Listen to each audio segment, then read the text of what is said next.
Sis, hold everything. Because I need you to put your phone down, close whatever tab you had open, tell whoever is talking to you in the background to give you a minute, and lock in with me right now. Because today is not one of those regular pop culture news days. Today is the kind of day where the entire internet is celebrating, arguing, popping off, malfunctioning, and low-key showing all the way out at the exact same time. And if you blink, you're going to miss the biggest cultural crossover moment of the whole year.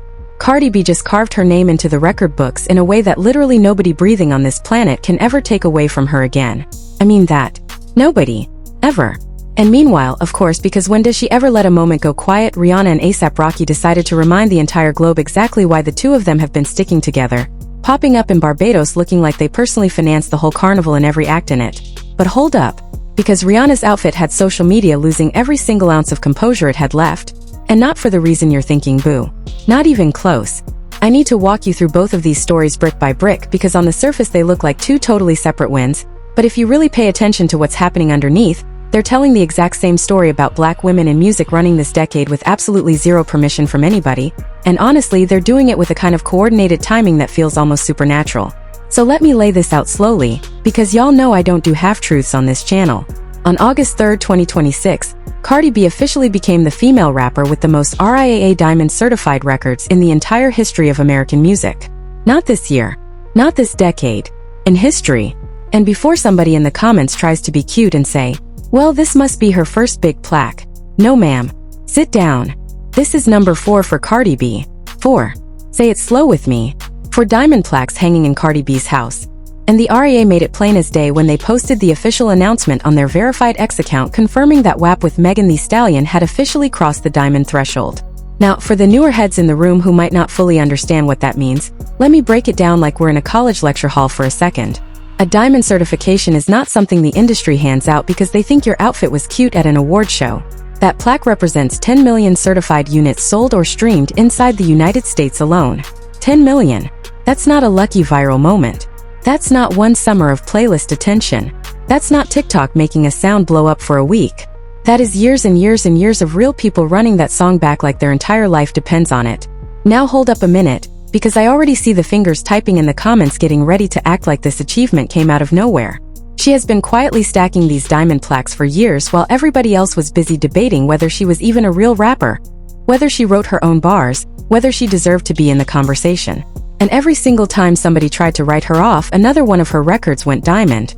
First it was Bodak Yellow, and that record right there changed her whole entire life and made Cardi B the first female rapper in history. I want you to really hear that word history to earn a diamond certified single. Not the first female rapper this year. Not the first this decade. The first ever. Then I Like It with Bad Bunny and J Balvin came through, and that one made Cardi B the first female rapper on the planet with multiple diamond certified records at the same time. Then Girls Like You with Maroon 5 pushed her record even further out of reach of every single peer she had. And now WAP with Megan joins that same untouchable shelf. So when I say 4 diamond records, I need y'all to really let that number sit in your chest for a second and breathe. Because Nicki has diamonds. Megan has diamonds. Lauren had gold and platinum. But nobody in the female rap category has 4. Nobody but Cardi B. And here's the wild part. This is where I already know the comments are about to get real messy, real fast, real loud. Because every single time she wins anything at all, social media immediately treats it like some kind of Olympic event where somebody else has to lose in order for her victory to count. Folks start dragging Nicki into it. Folks start dragging Megan into it, even though Megan is literally featured on the record. Folks start comparing streaming numbers, sales numbers, tour numbers, ticket revenue, endorsement checks, everything except the actual accomplishment sitting right in front of them. And whether you personally ride for her or whether you side-eye her from a comfortable distance, history doesn't ask your opinion. That record book is not sitting there wondering who your favorite rapper of all time is. That record book is not concerned about your loyalty tier. It's recording what actually mathematically, verifiably, and irreversibly happened. And what happened, whether you like it or not, is Cardi B did something no woman in rap has ever done before in the history of the recording industry. Now, if you thought Cardi B was going to let the RIAA make the announcement quietly and then move on with her Tuesday afternoon like nothing happened, sis, you have not been paying attention to Cardi B for a single day of your life. Because she hopped straight on Instagram Live looking genuinely stunned, genuinely emotional, genuinely glowing in a way you don't get to see from her that often.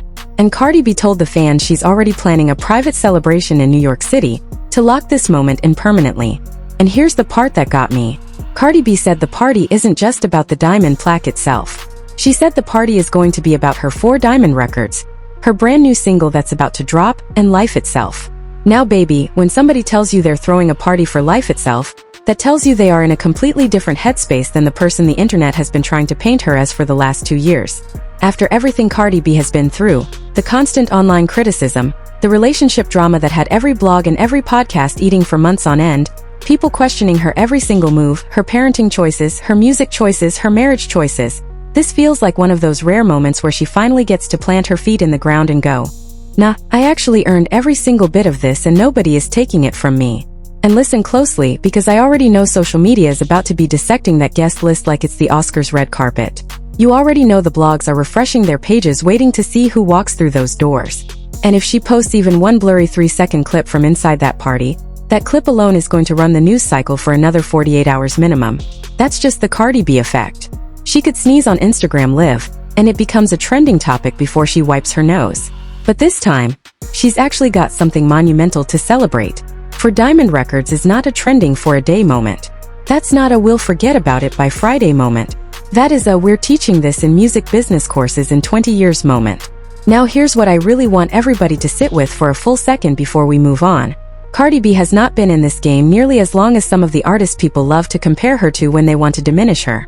She dropped Bodak Yellow in 2017. Do the math with me. That means in less than a full decade, she has become the most diamond-certified female rapper in the entire history of American music. That's not luck. That's not a fluke. That's not the industry propping her up because they like her. That is the actual public, real everyday people, real streams, real purchases, real playlist ads, real tour tickets, voting with their listening habits over and over and over and over again. And when I say she has become one of the biggest hitmakers of her entire generation, I mean that with my whole entire chest, and I dare somebody to argue with the math. So stash that fact for later because we're going to come back to it in a minute when we talk about legacy. But here's what I really want y'all to weigh in on down in the comments. Does she make diamond history 4 separate times in less than 10 years, put her firmly in the conversation for greatest female rapper of all time?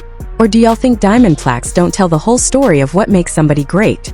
Because I've been reading the comments on other channels, and I'm seeing folks argue that streaming numbers don't measure lyricism, don't measure impact on the culture, don't measure bar for bar skill. And listen, I hear that argument. I understand where it comes from. There's a legitimate discussion to be had about the difference between commercial success and pure lyrical mastery. But at some point, you have to acknowledge that cultural impact matters just as much as bars on a page. Slide in the comments and settle it for me once and for all, because I already know her fans are about to be in there swinging, and I already know the other camp is about to come with the receipts. I want to see both sides make their case.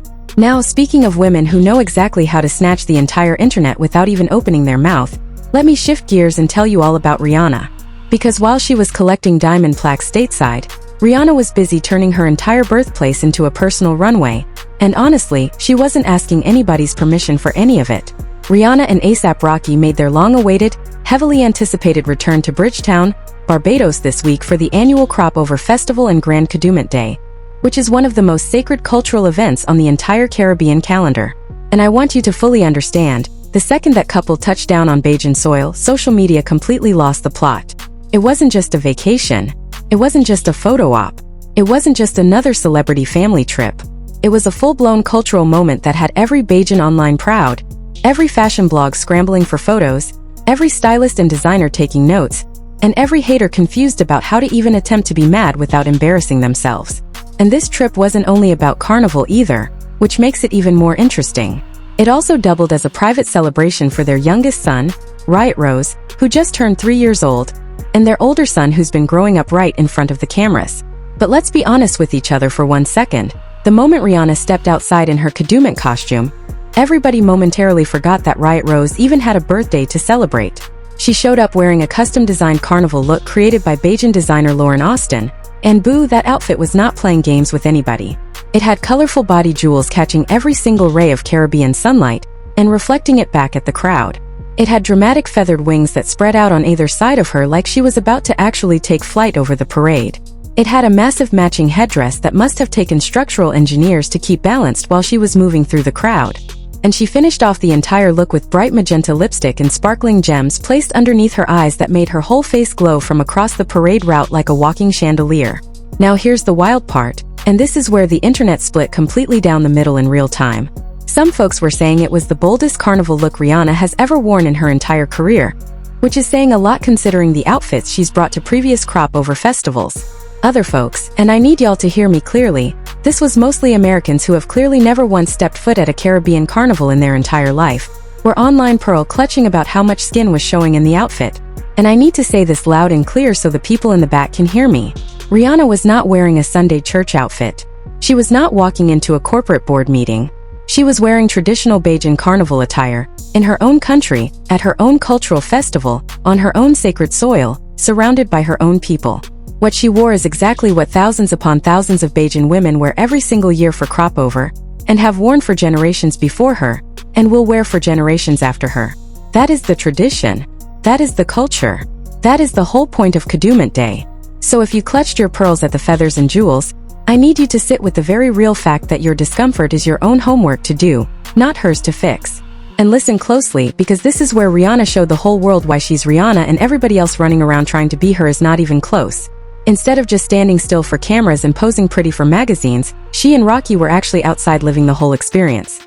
They were caught on video dancing on the RSOS cruise ship while dancehall queen Spice performed So Me Like It in the background, and honestly friend, that is the version of Rihanna the fans keep saying they miss.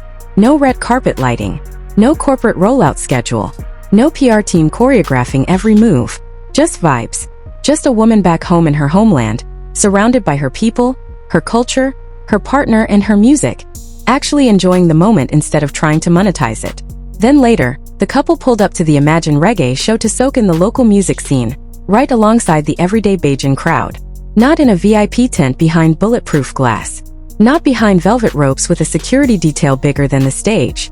In the actual crowd with actual people actually vibing.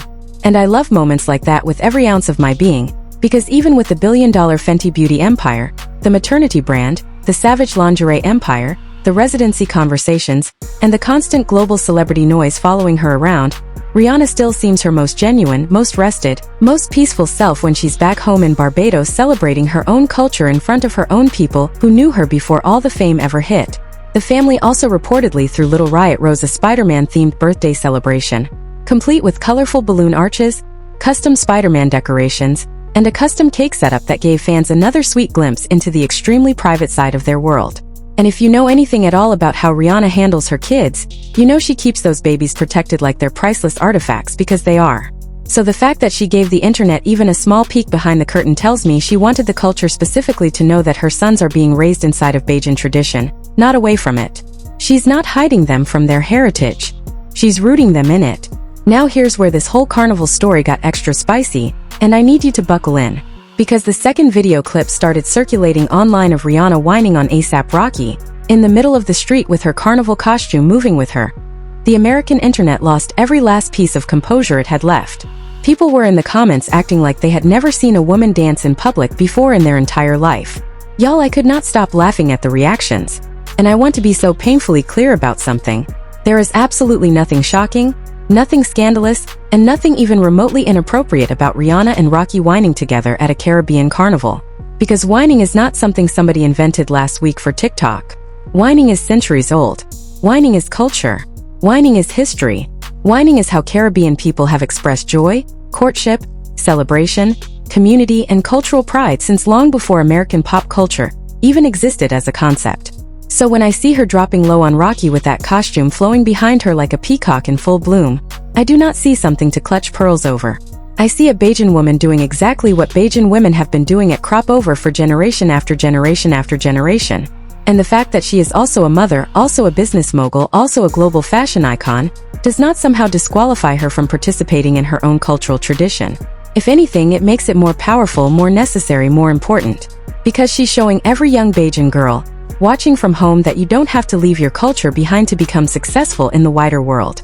You can build $1 billion empire and still whine on your man in the middle of the street at carnival, and both of those things can absolutely coexist without any contradiction whatsoever.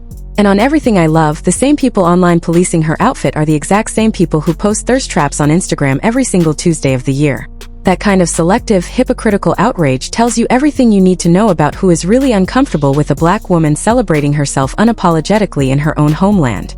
She doesn't need anybody's permission. She doesn't need anybody's approval. She doesn't need anybody's respectability politics. Rihanna is walking around her own country in her own culture with her own partner at her own festival, in an outfit designed by a Bajan artist, at an event that predates most of the critics online by literal centuries. Sit down. Log off. Go read a book. Now let me pull the camera all the way back for a second because there's something bigger happening in both of these stories that people are missing, and I want us to talk about it. Look at what today actually gave us. On one side of the internet, you have Cardi B, a Bronx-born rapper who came from the strip club, who was told she'd never make it past one hit, who was mocked by every single industry insider with a platform, and today she owns more diamond plaques than any female rapper in the entire history of American music. On the other side of the internet, you have Rihanna, a Bajan girl from St. Michael Parish who was signed at 16, who built a music career from nothing, walked away from that career at the absolute top of the mountain, and turned herself into a billionaire businesswoman without ever once losing touch with home. Both women were counted out at multiple points in their careers. Both women were told they had peaked. Both women were told they were too much or not enough or too controversial or too quiet or too everything. And now both of them just took over the entire internet on the exact same day for two totally different reasons that somehow feel like the same reason underneath. And here's what really breaks my brain about the timing of all this. Cardi B and Rihanna have both been publicly friendly with each other for years. Rihanna literally wore a bag with Cardi's face on it, once at a public event. Cardi has publicly said on multiple occasions that Rihanna is one of her biggest inspirations and one of her personal heroes. So the fact that both of them are trending on the same day, for accomplishments that celebrate exactly who they are at their core, is not a coincidence in my book. That is the universe co-signing the entire movement of Black women rewriting music history in real time. Now here's my honest, unfiltered take, and I need y'all to hear me out on this one. I love that today's headlines are about celebration instead of the usual manufactured drama the internet feeds us. Cardi B is making music history. Rihanna is celebrating family, heritage, cultural pride, and homeland. Two Black women in two completely different lanes, both dominating the conversation, both smiling, both winning, both doing it their own way without asking permission. Because sometimes the internet gets so addicted to celebrity scandal, feuds, and messy drama that people genuinely forget these moments, the wins, the milestones, the cultural pride, the family celebrations, deserve every single bit of the same energy the drama gets. Maybe even more. Because these are the moments that actually matter 20 years from now. But I know how y'all get in the comments, so let me put you on the spot right now. Which of these two stories actually moved you more today? Are you more amazed by Cardi B breaking a record that no female rapper has ever broken in the history of American music? Or did Rihanna and Rocky completely hijack the internet with that crop over 2026 appearance in a way that felt bigger than any red carpet moment this year? Slide in the comments and settle it for me, because I already know the split is going to be brutal. And drop a diamond emoji if you're Team Cardi, or drop a feather emoji if you're Team Riri. I'll be reading every single comment tonight and I'll be pinning my favorites. Because here's the thing nobody really wants to say out loud in polite company. We are watching two of the most influential Black women in modern pop culture completely rewrite what a career can even look like in real time. Cardi B is proving that a rapper who talks her mess and refuses to play industry politics can still out-certify every single peer she has on the shelf. Rihanna is proving that a global icon can walk away from active music releases for years and still be more relevant, more talked about, more culturally alive than artists dropping full albums every 6 months. Both of them are teaching a masterclass that isn't being taught in any music business school anywhere. And neither one of them is charging a single dollar in tuition. And listen, before I let you go tonight, I want to plant one more thing in your head to chew on. Because Cardi mentioned on her live that she's shooting the music video for her brand new single in the next week. She hinted heavily that she might drop a remix with a certain someone, but she flat out refused to confirm who it was. She said, and I want to quote her directly, "I'm debating because it's too fire." She knows. Now sis, if Cardi is saying she knows, that immediately narrows the list down significantly. So drop in the comments who you think Cardi is talking about, because I've got a strong theory and I'm dying to see if y'all land where I landed on this. Was it Nicki? Was it Meg? Was it Ice Spice? Was it somebody nobody's even expecting? Was it a pop girl doing a rap crossover? I need to hear every single theory you have. And on the Rihanna front, because you know I couldn't leave without stirring one more pot before I sign off, everybody is asking whether this crop over trip is going to become an actual project. Rihanna has been sitting on new music for so long at this point that fans have started making entire conspiracy theories on Reddit about when R9 is finally dropping. And when a woman as strategic as Riri suddenly starts showing up in the culture again, visibly dancing, dressing up, being photographed, being present, that is not random. That is not accidental. That is a woman warming up the whole entire room before she serves the main course. So keep your eyes wide open because I have a very strong feeling that this Barbados trip is the appetizer for something much, much, much bigger than any of us are prepared for. And let me hit you with one more angle before we wrap this whole thing up. Because there's a demographic story hiding underneath both of these headlines that nobody is really talking about, and I want to be the one to name it. Cardi B represents the first fully post-internet generation of female rap superstars. She built her career on Instagram Live, on reality television, on being unfiltered and unpolished in a way that the traditional music industry gatekeepers hated at first and had to learn how to accept.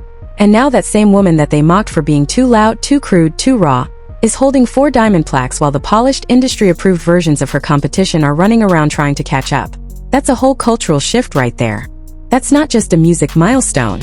Meanwhile, Rihanna represents something totally different, but equally important.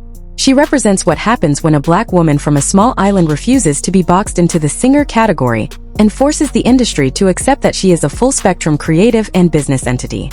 She proved that music was just one door, not the whole house. She proved that walking away from making albums doesn't mean walking away from cultural power. And now, when she shows up at Crop overdressed in her heritage, dancing with her partner, celebrating her son's birthday, she's making a statement that goes way beyond fashion. She's saying that her power source is not the industry. Her power source is home. Her power source is her people. Her power source is her culture. And that is why the industry will never fully be able to control her. So when you put those two stories side by side, what you actually get is a full picture of what modern black female power in music looks like in 2026. It looks like Cardi B stacking diamonds without asking anyone's approval. It looks like Rihanna dancing in her homeland without explaining herself to critics.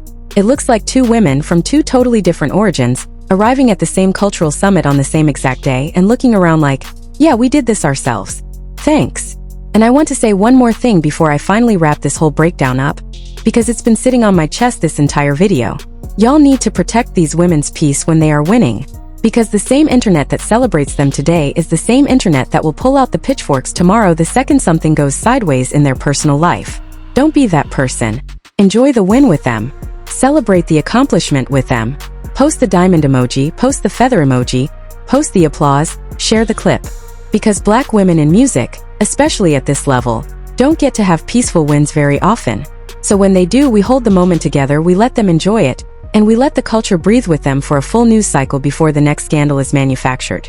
And listen, I have to pause the whole breakdown for a second because I want to talk about what a diamond plaque actually represents in 2026, because a lot of y'all are new to how the RIAA even works, and if I don't lay this out, the significance of what we're talking about is going to fly right over some heads in the comments. A diamond certification used to be considered nearly impossible in the pre-streaming era. We're talking about an award that was designed back when people had to physically go to a record store, hand over their hard-earned money, and walk out with a CD or a vinyl in a bag. 10 million of those transactions was a mountain. Whitney had one. Mariah had a couple. Michael Jackson had them. It was rare air. Then streaming came along and the RIAA had to update their certification math to account for streams. And even with that math, going diamond is still an enormous achievement because you have to accumulate that many equivalent units, which means real sustained decade-long listening. And Cardi B has done it 4 separate times. Now compare that to some of her peers. Some of the biggest names in the game right now, and I'm not going to call names because I do not need those fan bases in my comments tonight, have exactly 0 diamond plaques on their wall. Not one. Some have platinum. Some have gold. Some have multi-platinum. But diamond is a whole different tier of accomplishment, and Cardi B is now sitting alone at the top of that mountain for female rap. Alone. Not tied. Not close. Alone. And I want that fact to sink into every single crevice of your brain before you go anywhere else on the internet tonight, because the algorithms are going to try to bury this story under whatever manufactured drama drops tomorrow. And I refuse to let this moment get lost. And here's another layer to this that I have to name before we move on. The songs that went diamond for Cardi B are not throwaway hits. Bodak Yellow was a debut single that hit #1 on the Billboard Hot 100 and stayed there for weeks. I Like It sampled a classic Latin record and reintroduced an entire musical era to Gen Z girls. Like You was a full pop crossover moment that dominated adult contemporary radio for over a year. And WAP was a global cultural event that had politicians commenting on it, comedians parodying it, and dance floors reopening after the pandemic. Every single one of those songs was a moment. Every single one of those songs shifted the culture in a real measurable way. That's the difference between accidentally going diamond and being a hitmaker. And Cardi B is a hitmaker. Now let me pivot us back to the Barbados side of this story, because I want to add one more layer to what happened at Cropover that I think most channels are completely missing. Rihanna's presence at Grand Kadooment was not just a personal cultural celebration. It was a full-blown tourism moment for the entire island. Barbados's tourism board could not have paid for the amount of exposure that trip generated. Every major magazine, every entertainment outlet, every fashion publication covered it. Search interest for Barbados tourism spiked. Bajan designers were suddenly on the international radar. And Lauren Austin, the designer behind that Kadooment costume, is now sitting on the kind of career-defining moment that changes lives. That is the Rihanna effect. Everywhere she goes, the entire local ecosystem lifts up with her. That's why the culture keeps pulling for her. She doesn't just take from the culture, she feeds it back tenfold. And the fact that she chose to work with a Bajan designer, not some international luxury house, tells you exactly what kind of statement she was making. She could have called Chanel. She could have called Dior. She could have called any luxury house on the planet and had a custom carnival costume made in Paris. She didn't. She hired a Bajan designer. She wore a costume rooted in her own culture, and she wore it in her own country. Every single decision in that outfit was intentional. Every jewel placement, every feather angle, every color choice. That was a Bajan artistic vision brought to life by a Bajan woman for a Bajan festival. And it went viral on every continent. That's power. And another thing that nobody is really talking about, the way both of these women move this week actually reveals something about the state of the music industry itself in 2026. Think about it. The industry spent years trying to manufacture pop stars in labs. They spent years running A&R meetings trying to figure out what algorithm-friendly artist to build next. They spent millions of dollars on marketing campaigns for artists that couldn't survive one summer of real fan attention. And then here comes Cardi, who was never manufactured, never algorithm optimized, never focus grouped, and she's got 4 diamonds. Meanwhile, Rihanna, who literally walked away from the traditional album cycle, is more culturally powerful than 90% of the artists actively releasing music this year. That should tell every label executive something. Authenticity is the new currency, and the industry still hasn't fully learned that lesson. And let me be real with y'all about something else. There is a very specific pattern I've noticed with how the internet reacts to black women winning in music, and I want to name it because it matters. When a black woman wins, the first response online is never congratulations. The first response is always a comparison. Well, but so-and-so did it first. Well, but this other artist has more of that. Well, but that doesn't really count because it's a whole architecture designed to steal the joy from the moment. And I refuse to participate in it tonight. So if you came into these comments to diminish what Cardi did or dismiss what Rihanna represents, keep scrolling, because we are not doing that on this channel today. Not today. Not tomorrow. Not ever. Because here is the truth. Cardi walked into an industry that had been telling female rappers for years that there could only be one at a time. She rejected that lie. She proved that female rap is not a zero-sum competition. She proved that multiple women can have hits, have plaques, have tours, and have cultural relevance at the exact same time without any of them canceling out any of the others. And that alone is one of her most underrated contributions to the culture. Cardi opened the door and refused to close it behind her. And now we have Megan, Latto, Glorilla, Sexy Red, Bodak Yellow, and a whole generation of female rappers walking through a door that Cardi helped kick open. That's legacy. That's the kind of thing that doesn't fit on a plaque, but it lives in every career that came after hers. And Rihanna did something similar in a completely different lane. Rihanna showed a generation of black women that you do not have to stay in the box the industry built for you. You can pivot. You can walk away. You can build parallel businesses. You can raise children on your own timeline. You can come back when you want to on your own terms in your own way. That is a radical model of black female autonomy in an industry that historically has chewed black women up and spit them out. And every young artist watching that Cropover footage is learning, whether they realize it or not, that there's another way to do this. You don't have to grind yourself into dust for the industry. You can build a life that the industry has to work around. Alright ladies, that is officially the tea for today. 2 wins, 1 day, 1 internet, 1 massive cultural crossover moment, and neither Cardi B nor RIAA needed anybody's permission from anybody to snatch every single headline. Do me one favor before you close this tab and go about your day. If this breakdown gave you something real to think about, hit that like button, tap subscribe, and turn on notifications because I go live the moment the culture moves and I do not want you to miss anything I break down. Slide in the comments and tell me which story ran your timeline today, and let me know who you think Cardi is teasing for that remix, because I am going to be in there answering as many of y'all as I possibly can before I go to sleep. Until the next one, protect your peace, celebrate the wins, and I'll catch you right back here for the next one. Bye boo.